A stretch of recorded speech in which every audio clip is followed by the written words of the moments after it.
En el mundo inicia con la presidenta de Perú, Dina Boluarte, quien promulgó una controvertida ley de amnistía que beneficia a militares, policías y civiles procesados por violaciones de derechos humanos durante el conflicto armado sucedido entre 1980 y 2000. La norma, impulsada por fuerzas conservadoras en el Congreso, excluye a quienes ya han sido sentenciados y permite la excarcelación de condenados mayores de 70 años. Boluarte defendió la medida como un reconocimiento al sacrificio de las fuerzas del orden en la lucha contra el terrorismo, pese a su alta impopularidad y las críticas internas. Organismos internacionales, incluida la Corte Interamericana de Derechos Humanos, han condenado la ley por considerar que promueve la impunidad y vulnera los derechos de las víctimas, al tiempo que ordenó al Estado peruano detener el trámite legislativo y, en caso de promulgarla, abstenerse de aplicarla mientras se evalúan sus implicaciones. Boluarte rechazó estas críticas, exigiendo respeto a las leyes peruanas y sosteniendo que nadie puede subvertir las leyes de la República. El ministro venezolano de Interior y Justicia, Diosdado Cabello, rechazó las acusaciones de Estados Unidos sobre la incautación de activos a él y también vinculados al presidente Nicolás Maduro por un valor mayor a $700 millones. En su programa televisivo, Cabello ironizó sobre las sanciones y negó tener cuentas bloqueadas, calificando de estúpidos a los funcionarios estadounidenses. De igual modo, Cabello defendió a Maduro como un líder leal a Hugo Chávez y resistente a las presiones externas, por lo que aún no lo ha traicionado. Así, desestimó las afirmaciones sobre esta presunta confiscación, la cual fue anunciada recientemente por parte de la fiscal general estadounidense Pam Bondi, quien expresó que dicha acción incluyó aviones, mansiones en República Dominicana y Florida, joyas, vehículos y dinero en efectivo. Además, comparó el caso con el crimen organizado y la mafia, pero afirmó que su régimen de terror sigue activo. No olvide que, desde los Estados Unidos, la recompensa por información que conduzca a su captura llegó hasta los $50 millones. Corea del Norte negó recientemente haber retirado los altavoces de propaganda en su frontera con Corea del Sur, contradiciendo los informes del ejército surcoreano que afirmaban que Pyongyang los había retirado. Kim Yo-jong, hermana del líder Kim Jong-un, afirmó a través de un comunicado que no hay intención de retirarlos ni de mejorar las relaciones con Seúl. Además, anunció que esta postura será incorporada en la futura constitución norcoreana. La llamada guerra de altavoces en la frontera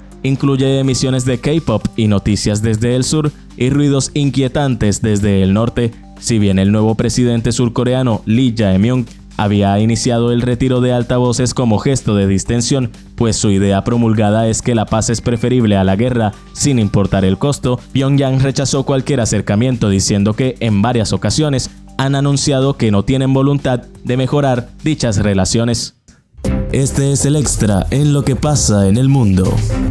Un tribunal dominicano condenó a 7 años de prisión a Juan Alexis Medina, hermano del expresidente Danilo Medina, por liderar un esquema de corrupción durante el mandato de su hermano. Medina fue hallado culpable de soborno, lavado de activos, uso de documentos falsos y asociación de malhechores. Otros 7 implicados en el caso recibieron penas de entre 5 y 6 años. Es preciso destacar que todos los condenados y sus empresas deberán pagar al Estado 500 millones de pesos, lo que al cambio representa unos 8 millones de dólares. En cambio, varios funcionarios e incluso su hermana, Carmen Magalis Medina, fueron absueltos. El caso, conocido como Antipulpo, reveló una red que operaba a través de instituciones como la Oficina de Ingenieros Supervisores de Obras del Estado, OISOE, y el Ministerio de Obras Públicas, aprovechando vínculos políticos para adjudicar contratos fraudulentos, notificación de cesiones de crédito ficticias y la adjudicación irregular de obras públicas. Aunque el Ministerio Público había solicitado 20 años de prisión para Medina, el tribunal dictó una pena menor junto a los descargos de la hermana de los Medina y el del funcionario Fernando Rosa, lo que llevó al procurador adjunto Wilson Camacho a anunciar una apelación sobre estos, destacando que el proceso evidenció una corrupción plena, absoluta y profunda. Según Médicos Sin Fronteras, Sudán enfrenta el peor brote de cólera en años, con al menos 40 fallecimientos registrados en solo una semana en la región de Darfur. La organización atendió a más de 2.300 pacientes en esa zona, mientras los centros de tratamiento están desbordados. Esto se suma a la guerra interna que vive el país desde 2023, que enfrenta a su ejército contra el grupo paramilitar Fuerzas de Apoyo Rápido. Este conflicto ha agravado la crisis sanitaria, dificultando el acceso al agua potable y provocando condiciones propicias para la propagación de la enfermedad. La temporada de lluvias, que se intensifica este mes, podría empeorar aún más la situación, y es que según la Organización Mundial de la Salud, desde julio de 2024 se han contabilizado cerca de 100.000 casos de cólera en todo el país, advirtiendo que este padecimiento se extiende por todos los estados sudaneses. El cólera, una infección intestinal grave transmitida por agua y alimentos contaminados, puede ser mortal en pocas horas si no se trata adecuadamente. En medio de la guerra que sufre Sudán, las Naciones Unidas describen su situación como la peor crisis humanitaria del mundo. Para terminar, el asesor del Kremlin para política internacional Yuri Ushakov confirmó que la reunión entre Vladimir Putin, presidente de su país, y Donald Trump, su homólogo estadounidense, se celebrará a las 11:30 hora local. A través de una rueda de prensa telefónica, Ushakov confirmó lo ya sabido, que el encuentro será en la base militar Elmendorf-Richardson, cerca de la ciudad de Anchorage, capital del estado.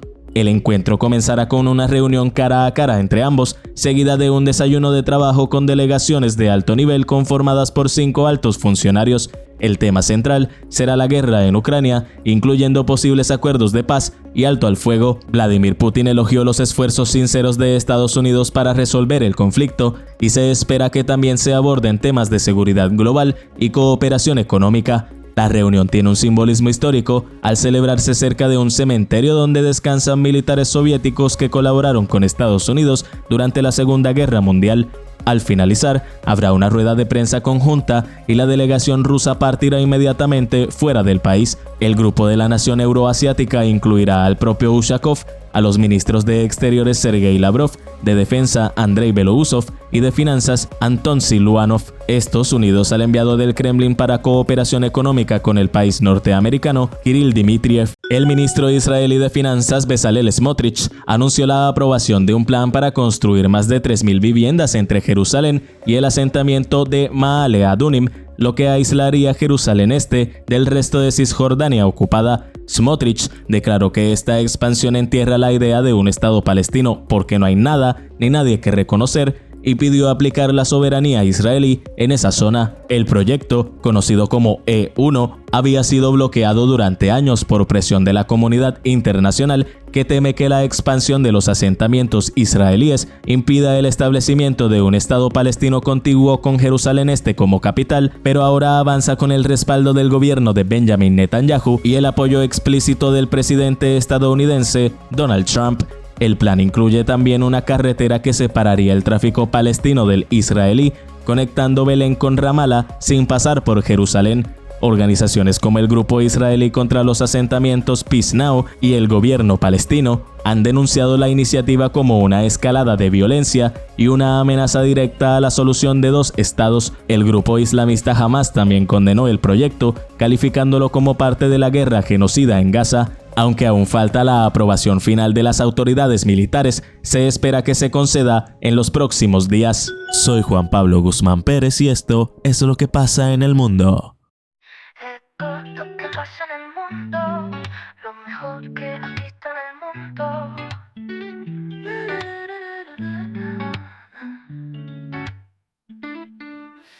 Esto es lo que pasa en el mundo, lo mejor que has visto en el mundo.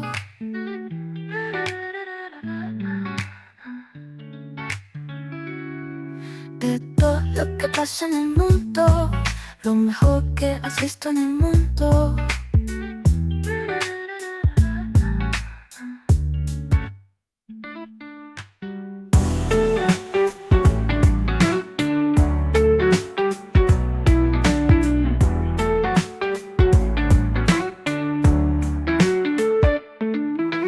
Esto es lo que pasa en el mundo, lo mejor que has visto en el mundo.